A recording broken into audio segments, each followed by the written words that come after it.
Hello friends, Radhe Radhe, Hare Krishna. Welcome back to my channel. तो friends, जैसा कि आप सभी लोग जानते हैं कि कार्तिक मास अभी हाल ही में समाप्त हुआ है और कार्तिक के बाद लगता है अघन मास। तो अघन मास में माता अन्नपूर्णा के व्रत चालू हो जाते हैं। काफ़ी सारे लोग इनको करते भी हैं व्रतों को, काफ़ी सारे लोग नहीं जानते। यदि नहीं जानते तो चलिए आज आपके लिए मैं बताती हूँ कि कार्तिक मास के ठीक जस्ट बाद लगता है अघन मास। और इस अघन मास में काफ़ी सारी लेडीज़ हैं, जेंट्स हैं, हर कोई इस व्रत को कर सकता है। इनके व्रत का संकल्प लेना होता है हमें। धागा बनाया जाता है, डोरा लगाया जाता है। डोरा बना करके मां अन्नपूर्णा के व्रत का संकल्प ले करके औरतें एवं पुरुष कोई भी रख सकता है। 21 दिन का ये व्रत होता है और इसमें लहसुन प्याज इसको त्यागना होता है। या तो आप एक टाइम फलाहार कर सकती हैं और नहीं तो सात्विक भोजन इन व्रतों में किया जाता है। तो चलिए आज हम बात करते हैं अन्नपूर्णा के बारे में। और आपके लिए 21 दिनों तक चलने वाला मां अन्नपूर्णा का व्रत बहुत ही चमत्कारी और फलदायी होता है। तो लोग अन्नपूर्णा माँ का धन्यवाद करते हैं और लास्ट में जो लोग व्रत करते हैं उसके बाद इनकी सुहागलें भी करानी होती हैं। जो लोग लेडीज़ कराना चाहती हैं, जो शादीशुदा हैं, जो लोग करती हैं, और कुमारी कन्याएं भी इस व्रत को करती हैं। क्योंकि मां अन्नपूर्णा पार्वती का रूप है जो अन्न की देवी कहलाती हैं, जिनका भंडार कभी खाली नहीं होता। अन्नपूर्णा मतलब मां अन्नपूर्णा, जो कि आपकी बेटी भी होती है। अन्नपूर्णा का रूप, लक्ष्मी का रूप, आपकी बहन है, आपकी पत्नी है, आपकी माँ है। तो ये देवियाँ जो होती हैं, कन्या स्पेशली लेडीज़ जो हैं, वो मां अन्नपूर्णा का ही रूप स्वरूप मानी गई हैं। कहते हैं ना घर की लक्ष्मी, तो वो अन्नपूर्णा ही का रूप है। तो इनके लिए इन व्रतों को कोई भी बच्चे भी रख सकते हैं जिनकी शादी नहीं हुई है। मतलब जेंट्स में, लड़कों में लड़के भी रख सकते हैं, कुंवारी कन्याएं भी रख सकती हैं, क्योंकि ये तो मां अन्नपूर्णा का व्रत है। बस इसमें एक टाइम लहसुन प्याज, एक टाइम नहीं, जब ये व्रत आप करते हैं संकल्प, तो एक टाइम यदि आप भोजन करना चाहते हैं तो बिल्कुल करें। लेकिन आपको इसमें एक टाइम भोजन करना होता है, वो भी लहसुन प्याज। इसमें आपको 21 दिन तक त्यागना होता है। ये व्रत हम लोग भी किया करते थे और अभी भी करते हैं। और जैसे यदि आप लहसुन प्याज का नहीं सक पा रहा है तो फिर हम लोग, जैसे आप लोग छोड़ना चाहें तो छोड़ सकते हैं, क्योंकि इसमें लहसुन प्याज खाना वर्जित माना गया है। यही इनकी थोड़े से नियम होते हैं कि जो आपको सख्ती से पालन करना होगा, कि इसमें छुआ भी नहीं जाता है, टच भी नहीं करना होता है लहसुन प्याज। तो जिसका सद जाए वो ठीक है, और ना भी जो कर पाए वो एक दिन का एटलीस्ट कर सकते हैं। और अगर आप 1 दिन, 5 दिन, 7 दिन अगर आप करेंगे तो फिर पूरे विधि विधान से बात इसकी करिएगा। तो अब चलते हैं मां अन्नपूर्णा के बारे में बताऊंगी मैं आपको। तो चलिए शुरू करते हैं। इस व्रत को लोग अन्नपूर्णा माँ का धन्यवाद करने के लिए, उनकी कृपा पाने के लिए भी रखते हैं। और मां अन्नपूर्णा की पूजा करने से, इस दिन व्रत रखने से हर प्रकार के सुख, धन धान्य की प्राप्ति होती है, सुख समृद्धि की प्राप्ति होती है और घर में कभी भी अन्न और धन की कमी नहीं होती है। जो लोग किसी कारण से पूरे महीने पूरे 21 दिनों का उपवास ना रख पाएँ, ऐसे लोग यदि माक्षी पूर्णिमा के दिन व्रत रखते हैं या इसका संकल्प करते हैं। एक बात और बता दूं, जिस दिन से आप व्रत रखना चाहें उस दिन से 21 दिन तक का है, या पूर्णिमा से पूर्णिमा तक का है, अगली पूर्णिमा तक की है, जो अघन से लेके या फिर कार्तिक पूर्णिमा से लेके जो जैसे व्रत रखना चाहते तो 21 दिन का रखेंगे। 21 दिन, 25 दिन, तो 1 महीने से 1 महीने तक की पूर्णिमा का होगा। और यदि आपने जहाँ 20 से शुरू किया है तो उस दिन से अगले महीने की 20 तारीख तक होगा। जिस डेट से यदि आप शुरू करते हैं 1 महीने का, तो अगले महीने उस डेट तक आप पूछ सकते हैं। 21 दिन आप कभी भी, कहीं से भी, किसी भी दिन से आप चालू कर सकते हैं। तो 21 दिनों का ये उपवास रखना होता है। और ऐसे लोग, माघी पूर्णिमा है जैसे, कभी भी आप कर सकते हैं इसका व्रत, है ना। और इससे आशीर्वाद प्राप्त होता है मां अन्नपूर्णा का। और व्रत की कथा पढ़ते और सुनते हैं इस व्रत में जो लोग पढ़ते हैं, सुनते हैं, सुनाते हैं और विधि विधान से अपनी रसोई घर की पूजा करते हैं, मां अन्नपूर्णा को भोग लगाते हैं, और उन्हें 21 दिनों के व्रत के पुण्य की ही प्राप्ति होती है और माँ का आशीर्वाद मिलता है। इस बारे में पुराणों में भी जो कथा प्रचलित है, उस कथा के अनुसार प्राचीन समय की बात यह है कि काशी निवासी धनंजय की पत्नी का नाम सुलक्षणा था। वैसे तो उन्हें सारे सुख प्राप्त थे, केवल गरीबी ही उनके दुख का कारण थी, और यह दुख उन्हें हर समय सताता रहता था। एक दिन सुलक्षणा ने अपने पति से कहा, स्वामी आप कुछ उद्यम करो तो काम चले, इस प्रकार बैठे बैठे कैसे काम चलेगा। सुलक्षणा की बात धनंजय के मन में बैठ गई और उसी दिन वह भगवान शंकर जी को प्रसन्न करने के लिए बैठ गया और कहने लगा, हे देवाधिदेव विश्वेश्वर, मुझे पूजा पाठ कुछ भी नहीं आता, मैं तो केवल आपके भरोसे ही बैठा हूँ। ऐसा कहकर विनती करते हुए वह 2 दिन तक भूखा प्यासा बैठा रहा। यह देखकर भगवान शंकर जी ने उसके कान में अन्नपूर्णा अन्नपूर्णा अन्नपूर्णा इस प्रकार 3 बार कहा। यह कौन क्या कह गया? कौन क्या कह के चला गया? अब धनंजय इसी सोच में पड़ गया। फिर वह मंदिर से जितने भी ब्राह्मण वहां पर आया करते थे, यहाँ लोग आया करते थे, धनंजय उनसे पूछने लगा कि पंडित जी, यह अन्नपूर्णा कौन है? ब्राह्मणों ने कहा कि तू अन्न छोड़कर बैठा है तो इसलिए तुझे हर समय केवल अन्न की ही बात सूझती है। जा घर जा और घर जाकर भोजन ग्रहण कर।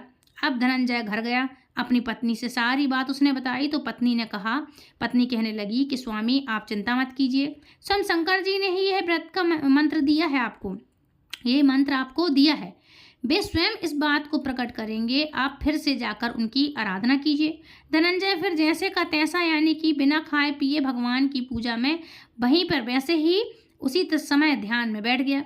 अब रात में शंकर जी ने फिर से उसके कान में आज्ञा दी कि जा तू पूर्व दिशा में जा और रास्ते में अन्नपूर्णा का नाम जपते रहना। इस प्रकार धनंजय अन्नपूर्णा माँ का नाम जपता जाता और रास्ते में फल खाता जाता, झरनों का मीठा पानी पीता जाता। इस प्रकार जाने कितने ही दिनों तक लगातार वह चलता गया। कोई दिन लगातार चलने के बाद उसे एक बहुत ही सुंदर वन मिला। वो चांदी की तरह उजला था, मतलब चांदी की तरह चमक रहा था। इस प्रकार उसी वन में एक सरोवर भी था जिसके किनारे जाने कितनी ही सुंदर अप्सराएं झुंड बनाए हुए बैठी थी और उनमें एक कथा कहती थी और सब अन्नपूर्णा अन्नपूर्णा माँ अन्नपूर्णा अन्नपूर्णा इस प्रकार बार बार कहा करती थी और हुंकार भरती रहती थी। अघन महीने की उजियारी रात थी और उसी दिन से ही व्रत का प्रारंभ किया था। जिस शब्द की खोज करने वह निकला था, धनंजय को उसी शब्द वहां पर उसको दोबारा सुनने को मिला। धनंजय ने हिम्मत जुटाकर उन सभी देवियों के पास जाकर पूछा कि हे देवियों, यह आप क्या कर रही हो? तब उन सब देवियों ने कहा, हम मां अन्नपूर्णा का व्रत करती हैं। तब धनंजय ने पूछा कि इस व्रत को करने से क्या मिलता है? इस पूजा का विधान क्या है? क्या किसी और ने भी इस व्रत को किया है? इस व्रत को कब किया जाता है? कैसे किया जाता है? इसकी विधि क्या है? कृपया आप सभी कुछ मुझको बतलाइए। तब ये कहने लगी, इस व्रत को सब कोई कर सकता है। 21 दिनों तक के लिए इस गांठ का सूत लेना चाहिए। 21 गांठों का मतलब 21 गांठों का आपको डोरा बनाना चाहिए। तो वो लोग बोलती हैं 21 गांठ का आपको सूत बना लेना चाहिए। 21 दिन व्रत ना कर पाए तो केवल एक ही दिन उपवास कर सकते हैं। अगर एक दिन का उपवास करना भी असंभव हो तो पूर्णिमा के दिन केवल कथा सुनकर प्रसाद ही ग्रहण कर लेना चाहिए। कथा सुनने से पहले कुछ भी ग्रहण ना करें, निराहार रहकर कथा कहें। कथा सुनने वाला अगर कोई भी ना मिले अपने सामने तो फिर एक क्या करें, तो फिर अपने सामने पीपल के पत्तों को रखकर या सुपारी या फिर ग्वार पाठे के वृक्ष के सामने बैठ करके या फिर दीपक जला करके, घी का दीपक जला करके फिर सूर्य गाय या तुलसी जी या फिर महादेव जी को बुला करके कथाएं सुनाएं और मुख में दाना न डालें। ध्यान रखें कि निराहार रह करके कथा पढ़ें, सुने और सुनाएं। अगर भूल से भी कुछ मुंह में चला जाए अगर तो दिन भर उपवास फिर से करें दूसरे दिन। और व्रत के दिन आपको ना ही तो क्रोध करना चाहिए, ना झूठ बोलना चाहिए। और तो फिर धनंजय बोला, इस व्रत को करने से मुझे क्या मिलेगा? तब वे देवियां कहने लगी कि इस व्रत को करने से अंधों को आंखें मिल जाती हैं, लूलों को हाथ पैर मिल जाते हैं, निर्धन के घर भंडार भर जाते हैं, बांझ को संतान मिल जाती है, मूर्ख को विद्या मिल जाती है और जो जिस कामना से व्रत करता है वह कामना मां अन्नपूर्णा उसकी पूरी करती हैं और मां अन्नपूर्णा सभी इच्छाएं उसकी पूरी करती हैं। तब धनंजय कहने लगा कि बहनों, मेरे पास भी धन नहीं है, विद्या नहीं है, कुछ भी तो नहीं है। मैं तो दुखिया ब्राह्मण हूँ। क्या आप मुझे इस व्रत का डोरा दोगी? वे देवियाँ कहने लगी, भाई तेरा कल्याण हो, हम तुम्हें देंगी इस व्रत का डोरा। ले इस व्रत का डोरा ले। फिर धनंजय ने वह डोरा ले करके व्रत पूर्ण किया। जब व्रत पूरा हुआ तब सरोवर में से 21 खंड की सोने की सीढ़ी हीरे मोती जड़ी हुई प्रकट हुई। धनंजय अन्नपूर्णा जय अन्नपूर्णा कहता हुआ जाता और इस प्रकार जाने कितनी ही सीढ़ियां वह नीचे उतर गया। जब नीचे उतरा तो उसने देखा कि करोड़ों सूर्य से प्रकाशमान मां अन्नपूर्णा का मंदिर है। उसके सामने सोने का सिंहासन है और उस सिंहासन पर मां अन्नपूर्णा विराजमान है। भिक्षा के लिए शंकर भगवान खड़े हुए हैं। देवांगनाएं चंबर डुला रही हैं और चंबरिया बांध करके पहरा दे रही हैं। धनंजय दौड़कर मां अन्नपूर्णा के चरणों में गिर गया। देवी उनके मन का दुख जान गई। धनंजय कहने लगा, आप तो अंतर्यामी हो मां, आपको अपनी दशा क्या बतलाऊं। माँ कहने लगी, तूने मेरा व्रत किया है, जा तेरा संसार सम्मान करेगा। मां अन्नपूर्णा ने धनंजय को बीज मंत्र दे दिया। अब तो उसके रोम रोम में विद्या प्रकट हो गई। इतने में ही धनंजय ने देखा कि वह तो अपने घर के सामने खड़ा है। अब वह घर आ गया और मां अन्नपूर्णा का वरदान अपने साथ लेकर के आया। अपनी पत्नी से उसने सारी बात कही। मां अन्नपूर्णा की कृपा से उसके घर में सुख और संपत्ति का और धन धान्य का भंडार भर गया। छोटा सा घर बहुत बड़ा गिना जाने लगा। जैसे शहद के छत्ते में सैकड़ों मधुमक्खियां जमा होती हैं, उसी प्रकार अनेक सगे संबंधी घर पर आकर के उनकी तारीफ करने लगे।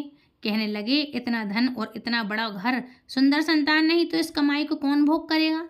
सुलक्षणा की कोई संतान तो है ही नहीं, इसलिए तुम दूसरा विवाह कर लो। मन न होते हुए भी धनंजय को दूसरा विवाह करना पड़ा और सती सुलक्षणा को सौतन का दुख उठाना पड़ा। इस प्रकार दिन बीतते गए। फिर अगले साल जब दूसरा साल आया तो अगले साल का महीना आया। किसका? यही वाला महीना, अगन का महीना आया और सुलक्षणा ने अपने नए बंधन से बंधे हुए पति से कहलवाया। उसने कहा कि हम इस बंधन से बंधे हुए हैं तो हमें ये सब चीज़ें प्राप्त हुई हैं, तो हमें मां अन्नपूर्णा के वरदान से ही ये सब चीज़ें प्राप्त हुई हैं, इसलिए हमें ये सब चीज़ें छोड़ना नहीं चाहिए। ये मां अन्नपूर्णा माँ का ही प्रताप है जो आज हम इतने संपन्न और सुखी हैं। सुलक्षणा की बात सुनकर धनंजय उसके यहाँ आया और व्रत में बैठ गया। नई बहू को इस व्रत की कोई खबर नहीं थी। वह तो धनंजय के आने की राह देख रही थी। दिन बीतते गए और व्रत पूरा होने में केवल 3 दिन ही बाकी थे कि नई बहू को खबर मिली। अब उसके मन में ईर्ष्या की ज्वाला दहक रही थी। सुलक्षणा के घर वह आ गई और उसने आते ही वहां हड़कंप मचा दिया। वह गुस्सा करती रही और धनंजय को अपने साथ ले गई। नए घर में धनंजय को थोड़ी देर के लिए नींद आ गई। इसी समय नई बहू ने उसके हाथ में बंधा हुआ जो सूत का धागा था वह तोड़कर आग में फेंक दिया। अब तो मां अन्नपूर्णा का क्रोध जागा और घर में अचानक से आग लग गई। सब कुछ उस आग में जलकर राख हो गया। सुलक्षणा जान गई और पति को फिर अपने घर ले आई। उधर नई बहू रूठकर अपने पिता के घर जा बैठी और पति को परमेश्वर मानने वाली सुलक्षणा बोली, नाथ घबराना नहीं, माँ की कृपा तो अलौकिक है। पुत्र को पुत्र हो जाता है लेकिन माता को माता कभी नहीं होती। अब आप श्रद्धा और भक्ति से मां अन्नपूर्णा की आराधना शुरू कर दो, वह जरूर हमारा कल्याण करेंगी। अब धनंजय फिर से मां अन्नपूर्णा की पूजा करने लगा। उसी प्रकार उसने पूजा की। फिर से वही सरोवर की जो सीढ़ी हुई थी वो प्रकट हुई। उसमें वह अन्नपूर्णा का नाम लेकर उतर गया। वहां जाकर माँ के चरणों में रोने लगा। माँ प्रसन्न होकर बोली, ले यह मेरे सोने की मूर्ति ले, तू उसकी पूजा करना और तू फिर से सुखी हो जाएगा। जा, तुझे मेरा आशीर्वाद है। तेरी पत्नी सुलक्षणा ने श्रद्धा से मेरा व्रत किया है, उसे मैंने पुत्र दे दिया है। धनंजय ने आंखें खोली तो फिर से अपने आप को अपने घर में पाया। वह अपने घर के अंदर आया। इधर सुलक्षणा को दिन चढ़े। वह गर्भवती हुई और 9 महीने पूरा होते ही उसके घर में सुंदर पुत्र का जन्म हुआ। गांव में आश्चर्य की लहर दौड़ गई। उसके घर में फिर से सुख और संपत्ति का भंडार भर गया। सभी लोग मां अन्नपूर्णा को मानने लगे। इसी प्रकार उसी गांव के निसंतान सेठ ने भी अन्नपूर्णा माँ का व्रत किया, जिसके प्रभाव से उसके घर में पुत्र हुआ। तब उसने मां अन्नपूर्णा का विशाल मंदिर गांव में बनवा दिया। उसमें माताजी धूमधाम से पधारी, यज्ञ करवाया गया और धनंजय को उसी मंदिर के आचार्य का पद दे दिया गया। धनंजय को जीविका चलाने के लिए मंदिर की दक्षिणा और रहने के लिए बड़ा सुंदर सा भवन मिल गया। अब धनंजय अपनी पत्नी और अपने पुत्र के साथ वहां आराम से रहने लगा। माताजी की चढ़ावे से भरपूर आमदनी होने लगी। उधर नई बहू के पिता के घर डाका पड़ा, सब कुछ लुट गया और वे गरीब हो गए। भीख मांगकर पेट भरने लगे। सुलक्षणा ने सुना तो उन्हें बुलवा भेजा, उन्हें अलग घर में रखवा लिया और उनके अन्न और वस्त्र जल आदि का प्रबंध उनको करवा दिया। धनंजय, सुलक्षणा और उसका पुत्र अब माँ अन्नपूर्णा की कृपा से बड़े आनंद से रहने लगे। माँ अन्नपूर्णा जैसे आपने उन सबके भंडार भरे, वैसे ही हम सबके भंडार भरिएगा। और एक कथा सुनने और कहने वाले जो हुंकार भरने वालों के भी घर में आप कभी अन्न धन की कमी नहीं रहने देना। प्रेम से बोलिए अन्नपूर्णा मैया की जय हो, जय अन्नपूर्णा मैया की। अब बात करते हैं दूसरी पौराणिक कथा के अनुसार। ठीक है, अब दूसरी कथा सुनाती हूँ, बहुत पुरानी कथा है तो ध्यान से सुनिएगा। तो एक कथा है जो पौराणिक कथा के अनुसार एक बार पृथ्वी लोक पर सूखा पड़ गया, जमीन बंजर हो गई, फसलें आदि सभी चीज़ें, फसलों की पैदावार न होने से जीवन पर संकट आ गया। तब भगवान शिव जी ने पृथ्वीवासियों के कल्याण के लिए एक भिखारी का रूप धारण किया और माँ पार्वती जी ने माँ अन्नपूर्णा का अवतार लिया। उसके बाद भगवान शिव ने माँ अन्नपूर्णा से भिक्षा में अन्न मांगा। इस अन्न को ले जाकर भगवान शिव ने धरती लोक पर गए और सभी प्राणियों में इसे बांट दिया। इसके बाद धरती पर एक बार फिर से धन धान्य की उपज पैदाइश हो गई और उसके बाद से ही मार्कस मास की पूर्णिमा तिथि को अन्नपूर्णा जयंती मनाई जाने लगी। तो फ्रेंड्स, ये थी आज की कथा। इसी समय से माँ अन्नपूर्णा की बताते हैं कि जयंती है, लेकिन अन्नपूर्णा और साक्षात महादेव दोनों एक दूसरे के पूरक हैं और दोनों आदि हैं, अनंत हैं।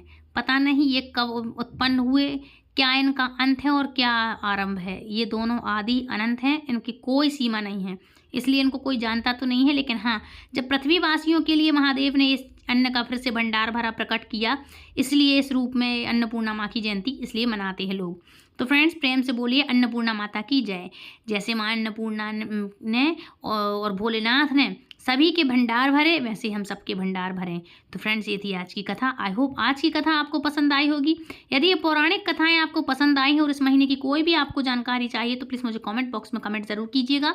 और इस व्रत को कोई भी कर सकता है, स्पेशली गर्ल्स हैं, बॉयज़ हैं, शादी हुई है नहीं हुई, इससे कोई मैटर नहीं करता है। छोटी छोटी कन्याएँ भी व्रत रखती हैं। जिस तरह से कार्तिक नहाने का प्रोग्राम करती हैं लेडीज़, उसी तरह से व्रत का करती हैं। तो आप लोग कोई भी कर सकती हैं व्रत, इसमें कोई दिक्कत वाली बात नहीं है। तो आप लोग बढ़िया से व्रत करें। कोई क्वेश्चन हो तो मुझे कमेंट बॉक्स में पूछें। और माँ की यदि आपको पौराणिक कथाएं पसंद आए तो दूसरों तक लाइक शेयर कमेंट करें, चैनल सब्सक्राइब करें।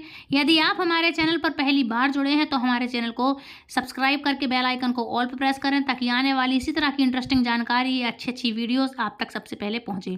तो फ्रेंड्स, मिलती हूँ नेक्स्ट वीडियो में। तब तक के लिए राधे राधे, हरे कृष्णा, हरि बोल, जय माँ अन्नपूर्णा की, हरि हर।